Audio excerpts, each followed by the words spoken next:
সুখ, দুঃখ এবং শক্তি, এই তিন হলো এই সংসারের ত্রিদেবের মতো। আমাদের জীবনে যা কিছু ঘটছে এই তিনটির ভিত্তির উপরেই হচ্ছে।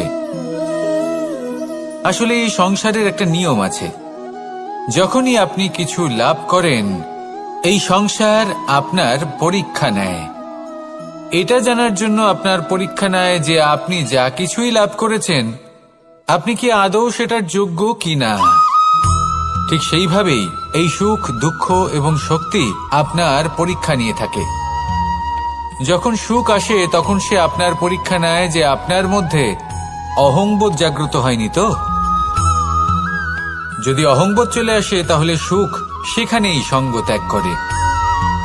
দুঃখ আপনার ধৈর্যের পরীক্ষা নিতে থাকে, আর যদি আপনার মধ্যে ধৈর্য না থাকে তাহলে এটা আপনাকে আরো বেশি দুঃখের গভীর অন্ধকারে ঠেলে দেবে।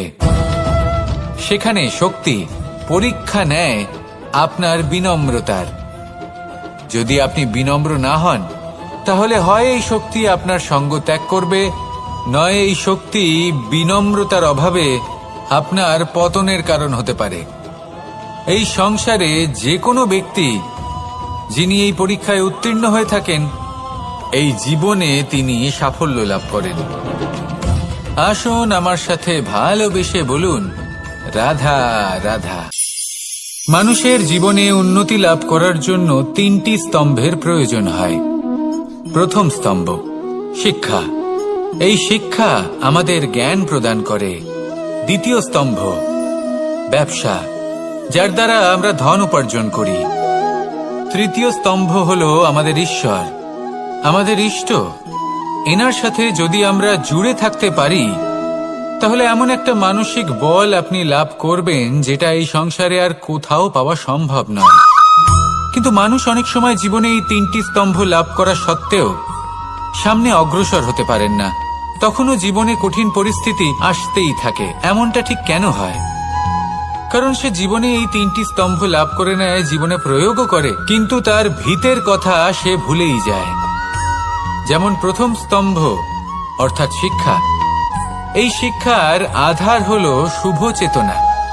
যদি অন্তরে শুভ চেতনা না থাকে তাহলে এই শিক্ষার কোনো গুরুত্ব থাকে না। দ্বিতীয় স্তম্ভ ব্যবসা।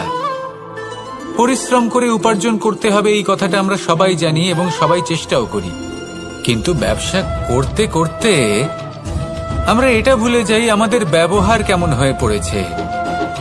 এই ব্যবহার যদি শুভ হয় তাহলে আমাদের উপার্জন আস্তে আস্তে একটা স্থির জায়গায় এসে পৌঁছবে। এবং তৃতীয় স্তম্ভ আমাদের ভগবান।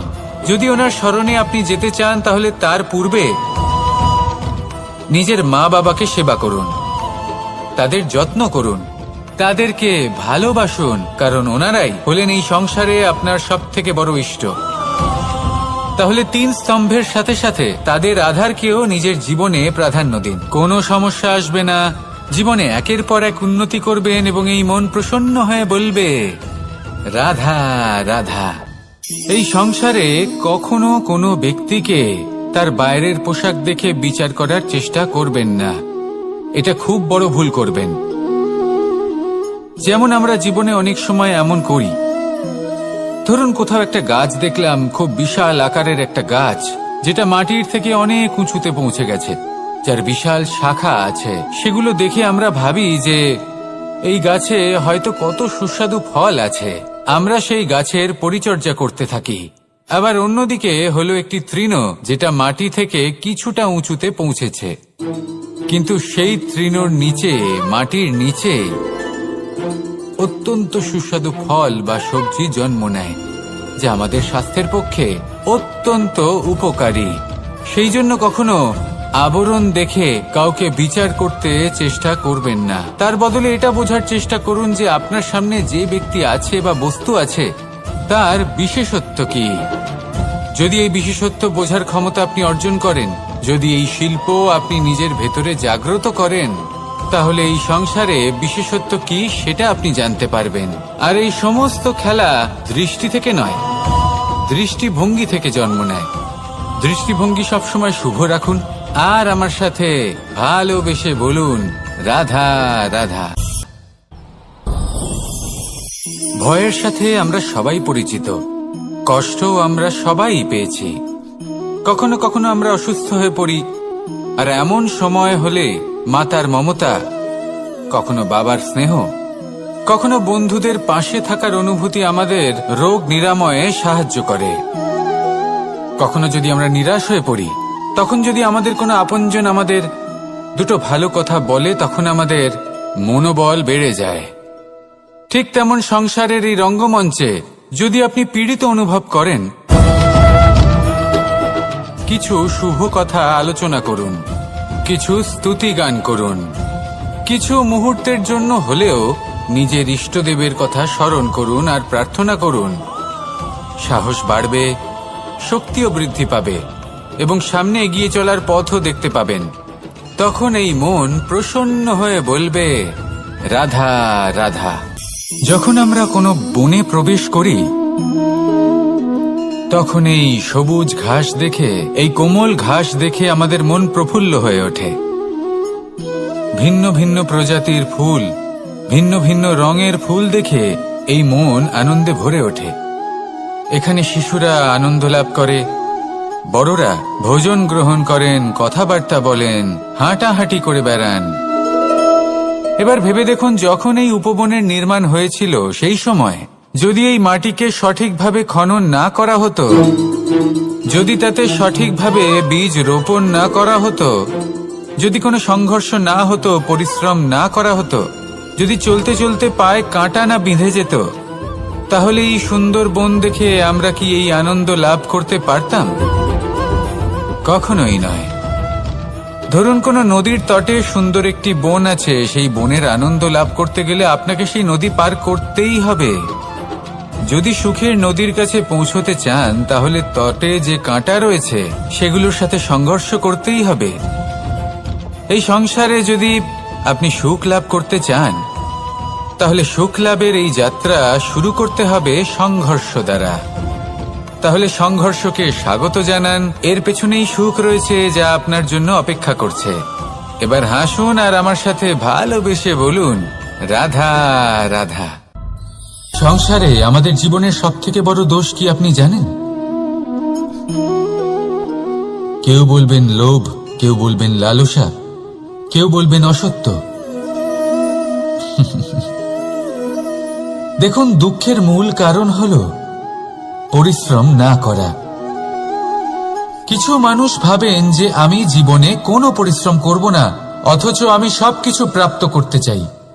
আর এমন এক কারণের জন্যই দূতের মতো খেলা আমাদের জীবনে প্রবেশ করার সুযোগ পায়। দূত। এই দূত আসলে কি? দূত অর্থাৎ কোনো পরিশ্রম ছাড়াই অন্য কেউ পরিশ্রম করে যা অর্জন করেছেন, যে সুখ সুবিধা অর্জন করেছেন, তা নিজের জন্য শুধুমাত্র একটা খেলার মাধ্যমে নিজের করে নেবার ইচ্ছে। আর এই ইচ্ছে অত্যন্ত বিনাশকারী হতে পারে।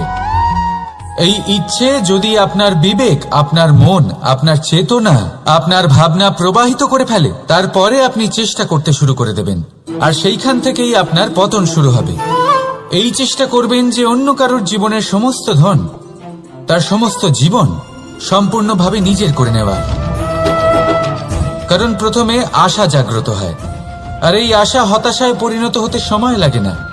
এই হতাশা কুণ্ঠায় পরিণত হতে সময় লাগে না, কুণ্ঠা লোভে পরিণত হতে সময় লাগে না, আর এই লোভ প্রতিশোধ স্পৃহাতে পরিণত হতে সময় লাগে না। আর যখন এই সব কিছু হয়, আপনি দুষ্ট হয়ে যান। আর সবাই জানেন যে প্রত্যেক দুষ্ট ব্যক্তির পতন হলো অবশ্যম্ভাবী। তাই নিজেকে দূতের থেকে দূরে রাখুন আর পরিশ্রমকে নিজের কাছে টেনে নিন।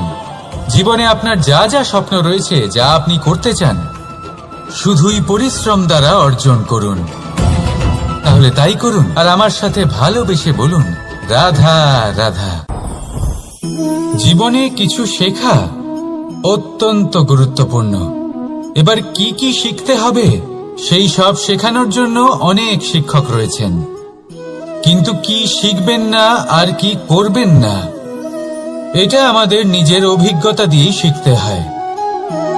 কিন্তু তার মানে এটা নয় যে যদি আপনাকে শিখতে হয় যে আগুনের তাপ কতটা, আপনাকে আগুনের মধ্যে হাত দিতে হবে না, অন্য কারোর অভিজ্ঞতা দ্বারাও শিখতে পারেন। প্রশ্ন শুধুমাত্র একটাই যে আপনি কি শিখতে চান নাকি চান না।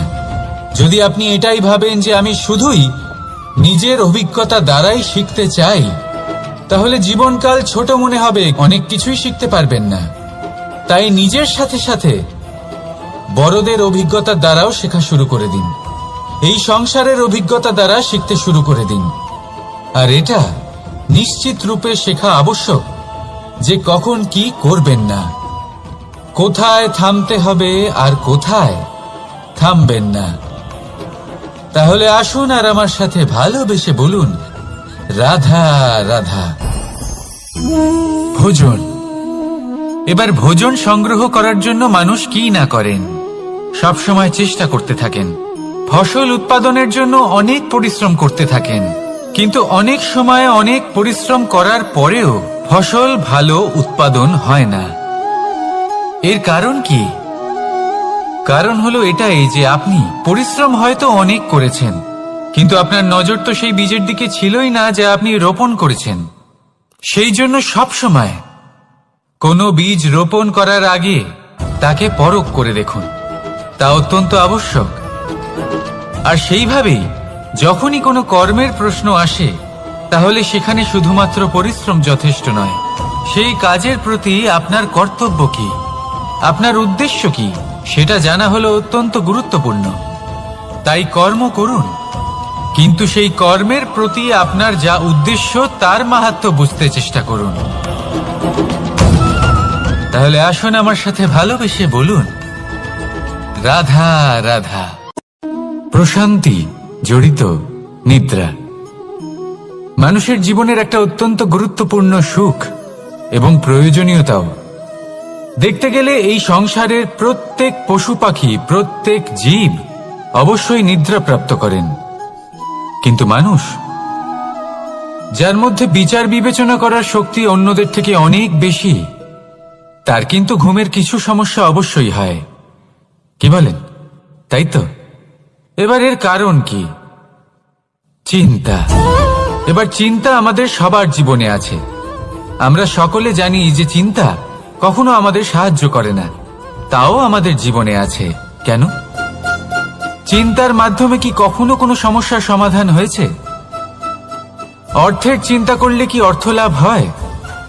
ভবিষ্যতের চিন্তা করলে কি ভবিষ্যৎ ঠিক হয়ে যায়? স্বাস্থ্যের চিন্তা করলে কি স্বাস্থ্য নিজে থেকেই ঠিক হয়? হয় না।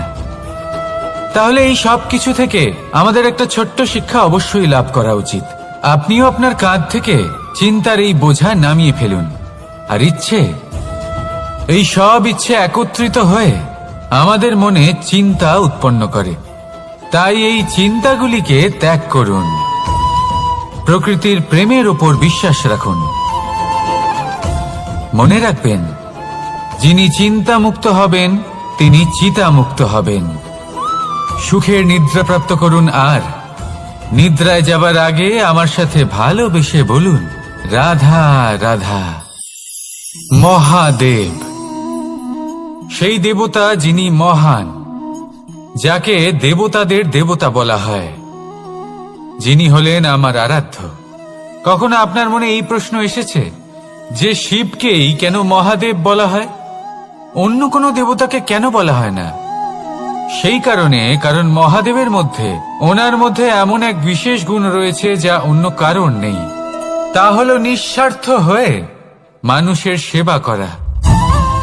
যদি প্রয়োজন পড়ে, যদি সৃষ্টির পথে বিনাশের কালো মেঘ ছেয়ে থাকে, তখন নিজের প্রাণের চিন্তা না করে হলাহল পান করার জন্য প্রস্তুত থাকেন মহাদেব। আর এই অদ্বিতীয় ত্যাগের জন্যই শিবকে মহাদেব বলে ডাকা হয়। এবার যদি কোনো মানুষও নিঃস্বার্থ ভাবনার দ্বারা নিজেকে অর্পণ করে দেয় এই জগতের কল্যাণের জন্য, মানুষের সেবার জন্য, তাহলে তিনিও মহাপুরুষ, মহামানব হতে পারেন। যদি কেউ অভুক্ত থাকেন, তাহলে নিজের থালা থেকে অর্ধেক খাবার তাকে দিয়ে দিন। যদি কেউ অসুস্থ হন, তাহলে তাকে সেবা করার, চিকিৎসা করার চেষ্টা করুন। এই জীবন শুধু নিজের জন্য নয়, অন্যদের প্রতি, সমস্ত সংসারের প্রতি উৎসর্গ করুন। যদি এইসব মানুষ শিখে যান তাহলে তিনি মহাদেবের পথে অগ্রসর হতে পারেন। যদি মানুষ নিঃস্বার্থ ভাবনার দ্বারা এই সংসারের সেবা করতে শিখে যান তাহলে তিনি নিশ্চিত রূপে মহামানব অবশ্যই হতে পারবেন। আসুন আমার সাথে ভালোবেসে বলুন, রাধা রাধা। স্বর্ণ, হিরে, মুক্ত, মানিক, এই সব কিছুকে আগে পাথর বলা হতো। তাহলে এমন কি হলো যে এদের রত্ন বলা হয়? আর রত্ন তা বাস্তবে আসলে কি? এটা হলো সেই পাথর যাকে আগে আগুনের তাপ সহ্য করতে হয়েছে, পরখ করা হয়েছে, যাচাই করা হয়েছে, এদের কাটার চেষ্টা করা হয়েছে, কিন্তু তারা কখনোই নষ্ট হয়নি, বরং তারা আরো উদ্ভাসিত হয়েছে, আরো উজ্জ্বল হয়েছে, এই সংসারে আরো প্রকাশ ছড়িয়ে দিয়েছে। সেই জন্য এরা হলো এত অমূল্য, সেই জন্য এরা হলো বহুমূল্য, সেই জন্য এদের রত্ন বলা হয়। এবার মানুষের কাছেও এই নির্বাচনের অধিকার রয়েছে যে আমরা শুধু পাথর হয়ে থাকব নাকি রত্ন হয়ে থাকব। কিভাবে? আমাদের জীবনেও অনেক সমস্যা রয়েছে, বাধা আছে, বিপত্তি আছে। আমরা সেই বাধার তাপে উত্তপ্ত হই, এই সমস্যা আমাদের কাটার চেষ্টা করে। অনেক মানুষ বিভিন্ন পরিস্থিতি আমাদের ভাঙার চেষ্টা করে, কিন্তু আমাদের নষ্ট হলে চলবে না। যেভাবে এই রত্ন সমস্যার সম্মুখীন হয়ে পাথর থেকে রত্ন হয়েছে, সেইভাবেই আমাদেরও আমাদের সমস্যার সম্মুখীন হয়ে রত্ন হয়ে উঠতে হবে, এই সংসারে প্রকাশের স্রোত হয়ে উঠতে হবে। তাহলে এটাই করুন আর আমার সাথে ভালোবেসে বলুন, রাধা রাধা। সংসারে সব থেকে বড় শক্তি আসলে কি? কেউ বলবেন শারীরিক শক্তি, কেউ বলবেন অস্ত্রের শক্তি, কেউ বলবেন জ্ঞানের শক্তি। ঠিক আছে, কিন্তু যদি আমি বলি সংসারের সব থেকে বড় শক্তি হলো শক্তি কোনো এক তথ্যের, আগে হ্যাঁ, তথ্য। এই তথ্য নিজেই কিন্তু খুব শক্তিশালী, অত্যন্ত শক্তিশালী অস্ত্র হলো এই তথ্য। আর সত্যি বলতে অনুচিত তথ্যের থেকে অনেক বেশি ঘাতক হলো অসম্পূর্ণ তথ্য। যেরকম আজ শাম্ব রুক্মির সাথে করেছে, ওকে অসম্পূর্ণ তথ্য দিয়েছে, তার ফলে বিনাশ হলো। যদি এইভাবেই আপনার কাছেও কোনো অসম্পূর্ণ তথ্য আসে, আর যদি আপনি তা পরখ না করে দেখেন, যাচাই না করে দেখেন, আর নিজের কর্ম করেন, তাহলে উত্থানের বদলে আপনি পতনের সম্মুখীন হবেন, বিকাশের বদলে আপনার বিনাশ হয়ে যাবে। মনে রাখবেন একটা অত্যন্ত গুরুত্বপূর্ণ কথা, সঠিক তথ্য পাওয়া সঠিক তথ্য দেওয়ার থেকে অনেক বেশি গুরুত্বপূর্ণ। আশা করি এই কথা আপনি বুঝেছেন। জীবনে যখনই কোনো তথ্য আপনি পাবেন, সেই বিষয়ে ভেবে দেখুন, পরখ করে দেখুন, যাচাই করুন, তারপর নিজের কর্ম করুন। আর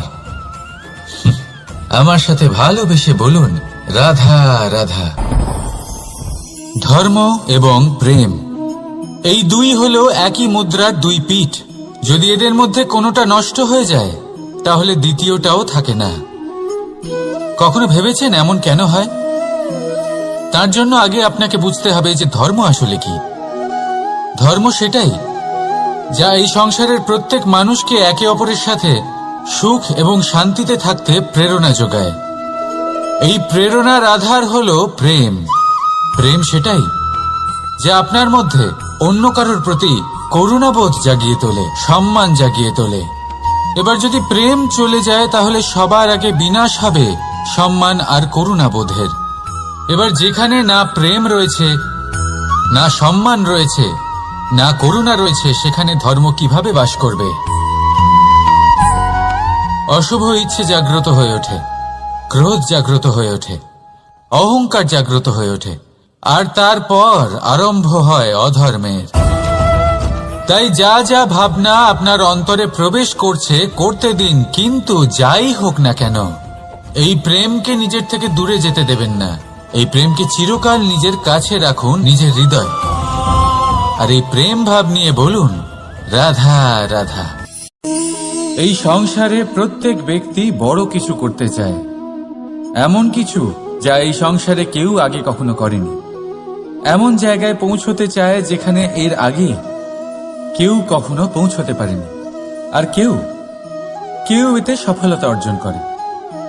কিন্তু কিছু মানুষ অসফল হয় কেন? এটাই আমার প্রশ্ন। না তো তাদের ইচ্ছেতে কোনো কমতি থাকে, না কমতি থাকে তাদের চেষ্টায়। তাহলে কেন এরা পিছিয়ে পড়ে? এর উত্তর বড়ই সরল। এই সংসার। আপনাদের বলি কিভাবে। আপনারা সকলে সংসারে মহান কাজ করতে চান, সেই মান, সেই সম্মান পেতে চান যা এর আগে কেউ কখনো পায়নি। কিন্তু আপনার সমস্যা এটাও যে এই কাজে সংসার আপনার সাথে থাকছে না। বড়ই অদ্ভুত ব্যাপার। দেখুন, ভুলে যান গোটা সংসারকে। জীবনে একা একা এগিয়ে চলুন। গঙ্গোত্রী থেকে যখন একটি জলের ফোঁটা বেরোয় তখন সেটা শুধু এক বিন্দু জল। তারপরে যখন সে তার যাত্রা শুরু করে অন্য জলের ফোঁটার সাথে মিশে, তখন সে স্রোতে পরিণত হয়, গঙ্গাতে পরিণত হয়। যদি আপনি জীবনে এগোতে চান তাহলে একলা এগোতে শিখুন। নির্ভীক হয়ে, সাহসের সাথে, ধনাত্মক চিন্তা নিয়ে জীবনে এগিয়ে চলুন, একা এগিয়ে চলুন। আর দেখবেন সেই মান, সেই সম্মান আপনার জন্যই অপেক্ষা করে আছে। রাধা রাধা। কর্ম। মানুষ সর্বদা কর্ম করতে থাকে, আর এই কর্মের জন্যই সে মান, সম্মান, ধন, প্রতিষ্ঠা লাভ করে। এবার মানুষ সবসময় চেষ্টা করে যাতে সে ভালো কর্ম করে যায়। তাহলে আপনাকে বলি, শুধু ভালো কর্ম করাই আবশ্যক নয়, তার থেকে বেশি জরুরি হল এই খারাপ কর্মকে বোঝা আর তার থেকে দূরে থাকা। কারণ যখনই আপনি কোনো সঠিক কাজ করেন বা ভালো কাজ করেন, কেউ তা মনে রাখে না। কিন্তু এই সংসারে বিষয়টা হলো এরকম, আপনি একটা খারাপ কর্ম করুন আর সেটা সবার মনে থাকে। এই খারাপ কর্ম কাজলের এক কৌটোর মতো হয়। আপনি যতই চেষ্টা করুন বাঁচিয়ে ব্যবহার করার, কিন্তু এই কালিমা কোথাও না কোথাও অবশ্যই লেগে থাকে। সেই জন্য জীবনে ভালো কর্ম অবশ্যই করুন, কিন্তু তার থেকেও বেশি জরুরি হলো এই খারাপ কর্মের থেকে দূরত্ব বজায় রাখা। আর এটা অবশ্যই করবেন। রাধা রাধা। সংসারে সমস্ত জায়গায় এই ব্যবসা চলতে থাকে। কিছু পাওয়ার জন্য কিছু দিতে হয়, লাভের জন্য কিছু বিনিয়োগ করতে হয়। যদি কারোর অনুভূতি জানতে হয় তাহলে নিজের অনুভূতিকে ব্যয় করতেই হবে। এবার দেখুন না, কারোর আসল চেহারা যদি জানতে হয় তাকে স্বাধীনতা দিয়ে দেখুন। যদি কারোর মনের শুদ্ধতা জানতে হয় তাহলে তাকে ঋণ দিন। যদি কারোর গুণ জানতে হয় তাহলে তার সাথে একসঙ্গে বসে ভোজন করুন। যদি কারোর ধৈর্যের পরীক্ষা নিতে হয় তাহলে তাকে তার প্রিয় কাজ করতে বারণ করে দেখুন। যদি কারোর ভালো দিক জানতে হয় তাহলে তার থেকে পরামর্শ নিয়ে দেখুন। এক অনুভূতির বদলে অন্য এক অনুভূতি বিনিময় করতে হয়। কিন্তু এই সংসারে একটাই এমন অনুভূতি আছে যেটা দেখার জন্য, যেটা পাওয়ার জন্য আপনাকেও ঠিক সেই অনুভূতিটাই দিতে হবে, আর সেটা হলো প্রেম। যদি কারোর ভালোবাসা দেখতে হয় তাহলে তাকে নিঃস্বার্থ ভালোবাসা দিন। যদি কারোর থেকে ভালোবাসা পেতে চান তাহলে তাকে নিঃস্বার্থ পরিশুদ্ধ ভালোবাসা দিন। রাধা রাধা। কথায় আছে, সময়ের পূর্বে আর ভাগ্যের বেশি কেউ কিছুই পায় না। এবার এর মানে কি এটাই যে আপনি শুধুমাত্র সময়ের অপেক্ষা করবেন? সবকিছু নিজের ভাগ্যের ওপর আর কপালের ওপরে ছেড়ে দেবেন, নিজে কিছুই করবেন না। যদি আপনি এরকম করেন তাহলে আপনি একটা বস্তু অবশ্যই পাবেন: নিরাশা, অসফলতা। এবারে আপনি বলবেন, যদি সবকিছুই ভাগ্য আর সময়ের ওপরে নির্ভরশীল হয় তাহলে আমরা কি বা করতে পারি?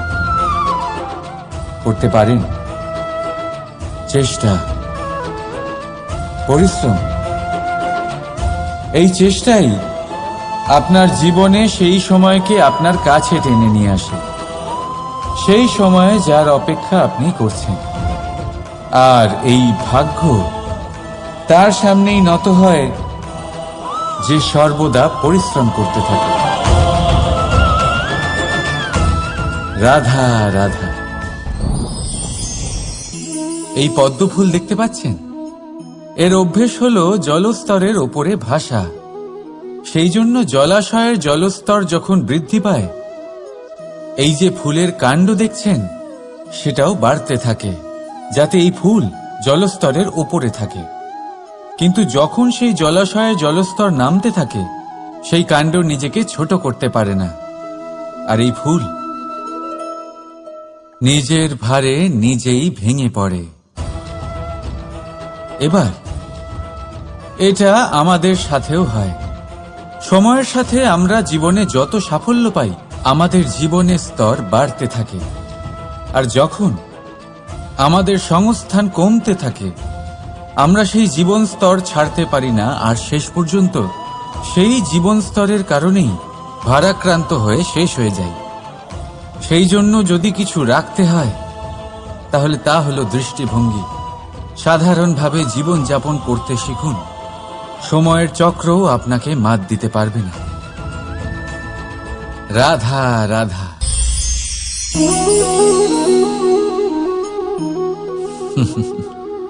সময়, এই সময় না কোনো ব্যক্তি, না জীব, না বস্তু, তাও সময় জীবিত থাকে।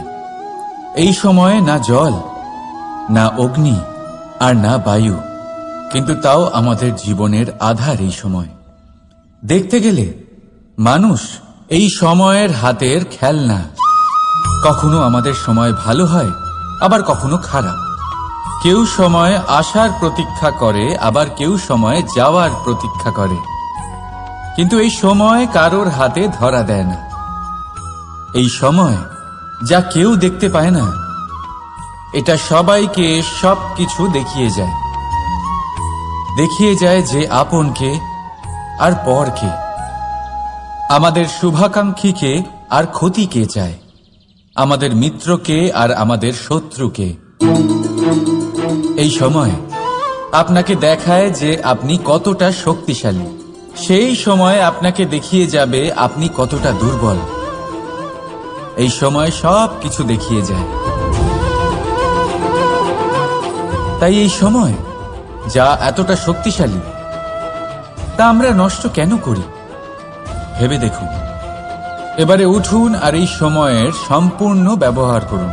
এই সময়ের সদ্ব্যবহার করুন, কারণ এই সময়কে ব্যবহার করাটাই আপনার হাতে রয়েছে, আর কিচ্ছু না। আর এই সময় একবার বয়ে গেলে তখন যাই করুন না কেন, কখনো ফেরত আসবে না। সময়ের সদ্ব্যবহার করুন আর সবার মধ্যে আনন্দ ছড়ান।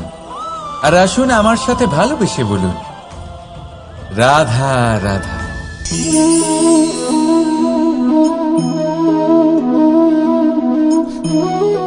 এই জল দেখতে পাচ্ছেন আপনি?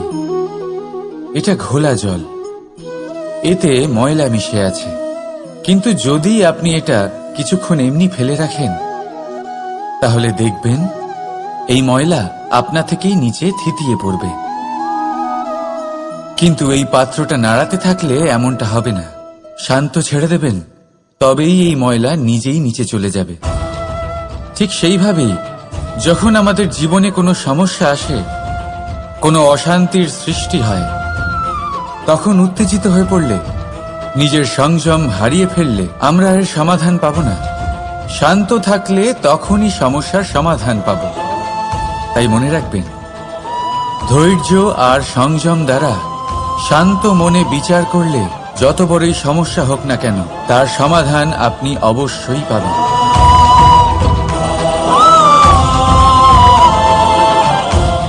কারণ অশান্তির সমাধান শুধুমাত্র শান্তি।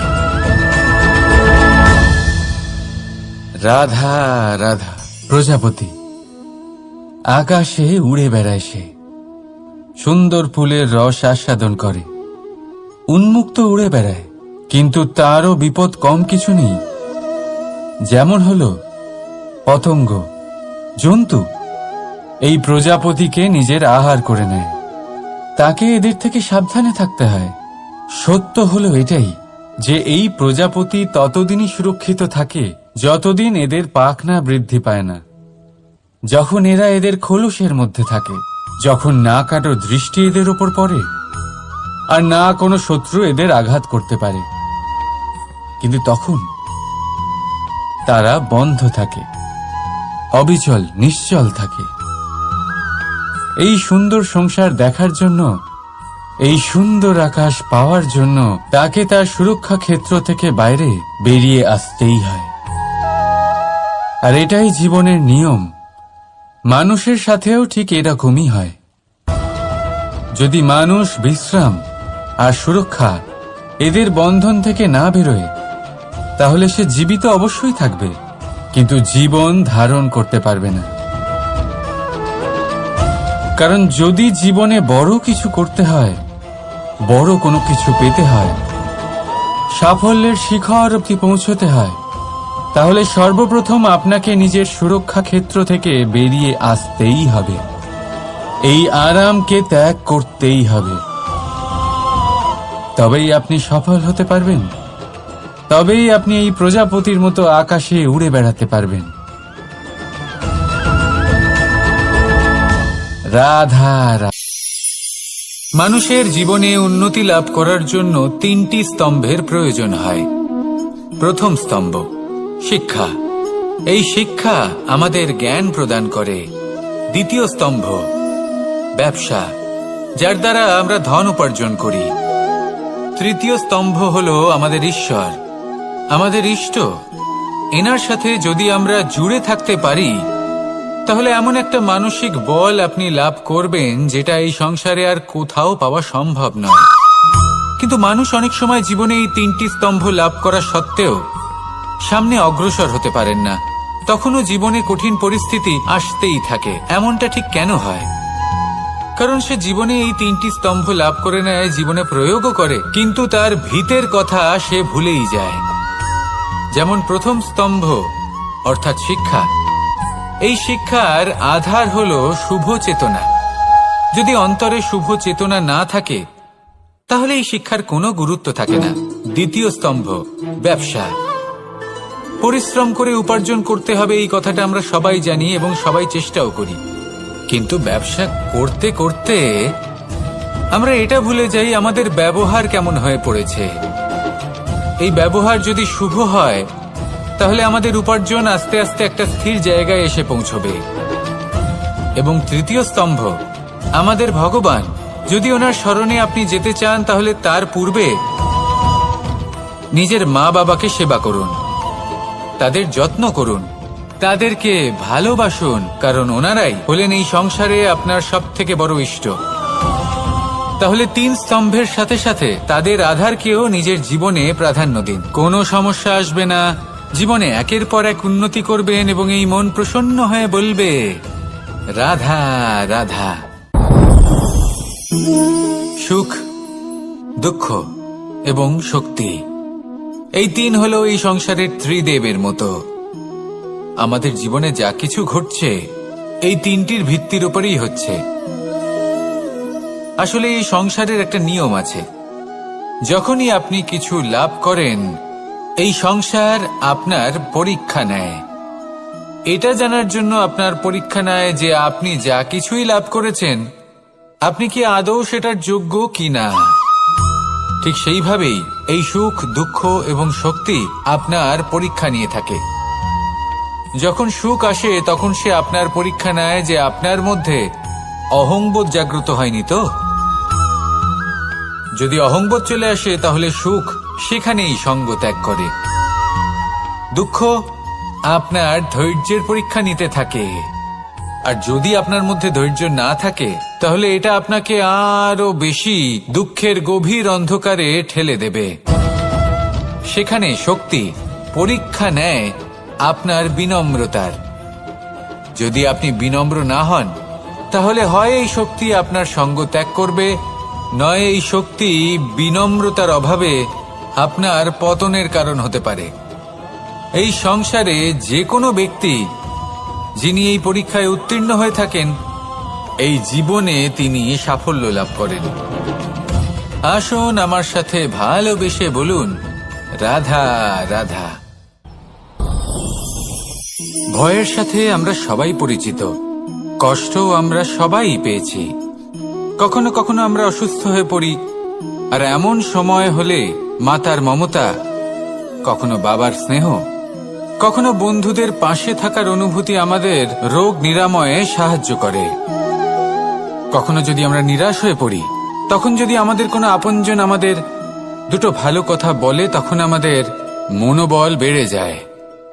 ঠিক তেমন সংসারের এই রঙ্গমঞ্চে যদি আপনি পীড়িত অনুভব করেন, কিছু শুভ কথা আলোচনা করুন, কিছু স্তুতি গান করুন, কিছু মুহূর্তের জন্য হলেও নিজের ইষ্টদেবের কথা স্মরণ করুন আর প্রার্থনা করুন। সাহস বাড়বে, শক্তিও বৃদ্ধি পাবে এবং সামনে এগিয়ে চলার পথও দেখতে পাবেন। তখন এই মন প্রসন্ন হয়ে বলবে, রাধা রাধা। এই সংসারে কখনো কোনো ব্যক্তিকে তার বাইরের পোশাক দেখে বিচার করার চেষ্টা করবেন না, এটা খুব বড় ভুল করবেন। যেমন আমরা জীবনে অনেক সময় এমন করি, ধরুন কোথাও একটা গাছ দেখলাম, খুব বিশাল আকারের একটা গাছ, যেটা মাটির থেকে অনেক উঁচুতে পৌঁছে গেছে, যার বিশাল শাখা আছে। সেগুলো দেখে আমরা ভাবি যে এই গাছে হয়তো কত সুস্বাদু ফল আছে, আমরা সেই গাছের পরিচর্যা করতে থাকি। আবার অন্যদিকে হলো একটি তৃণ, যেটা মাটি থেকে কিছুটা উঁচুতে পৌঁছেছে, কিন্তু সেই তৃণর নিচে, মাটির নিচে অত্যন্ত সুস্বাদু ফল বা সবজি জন্ম নেয়, যা আমাদের স্বাস্থ্যের পক্ষে অত্যন্ত উপকারী। সেই জন্য কখনো আবরণ দেখে কাউকে বিচার করতে চেষ্টা করবেন না। তার বদলে এটা বোঝার চেষ্টা করুন যে আপনার সামনে যে ব্যক্তি আছে বা বস্তু আছে, তার বিশেষত্ব কি। যদি এই বিশেষত্ব বোঝার ক্ষমতা আপনি অর্জন করেন, যদি এই শিল্প আপনি নিজের ভেতরে জাগ্রত করেন, তাহলে এই সংসারে বিশেষত্ব কি সেটা আপনি জানতে পারবেন। আর এই সমস্ত খেলা দৃষ্টি থেকে নয়, দৃষ্টিভঙ্গি থেকে জন্ম নেয়। দৃষ্টিভঙ্গি সবসময় শুভ রাখুন আর আমার সাথে ভালোবেসে বলুন, রাধা রাধা। যখন আমরা কোনো বনে প্রবেশ করি, তখন এই সবুজ ঘাস দেখে, এই কোমল ঘাস দেখে আমাদের মন প্রফুল্ল হয়ে ওঠে। ভিন্ন ভিন্ন প্রজাতির ফুল, ভিন্ন ভিন্ন রঙের ফুল দেখে এই মন আনন্দে ভরে ওঠে। এখানে শিশুরা আনন্দ লাভ করে, বড়রা ভোজন গ্রহণ করেন, কথাবার্তা বলেন, হাঁটাহাঁটি করে বেড়ান। এবার ভেবে দেখুন, যখন এই উপবনের নির্মাণ হয়েছিল, সেই সময় যদি এই মাটিকে সঠিকভাবে খনন না করা হতো, যদি তাতে সঠিকভাবে বীজ রোপণ না করা হতো, যদি কোনো সংঘর্ষ না হতো, পরিশ্রম না করা হতো, যদি চলতে চলতে পায়ে কাঁটা না বিঁধে যেত, তাহলে এই সুন্দর বন দেখে আমরা কি এই আনন্দ লাভ করতে পারতাম? কখনোই নয়। ধরুন কোনো নদীর তটে সুন্দর একটি বন আছে, সেই বনের আনন্দ লাভ করতে গেলে আপনাকে সেই নদী পার করতেই হবে। যদি সুখের নদীর কাছে পৌঁছতে চান, তাহলে তটে যে কাঁটা রয়েছে সেগুলোর সাথে সংঘর্ষ করতেই হবে। এই সংসারে যদি আপনি সুখ লাভ করতে চান, তাহলে সুখ লাভের এই যাত্রা শুরু করতে হবে সংঘর্ষ দ্বারা। তাহলে সংঘর্ষকে স্বাগত জানান, এর পেছনেই সুখ রয়েছে যা আপনার জন্য অপেক্ষা করছে। এবার হাসুন আর আমার সাথে ভালোবেসে বলুন, রাধা রাধা।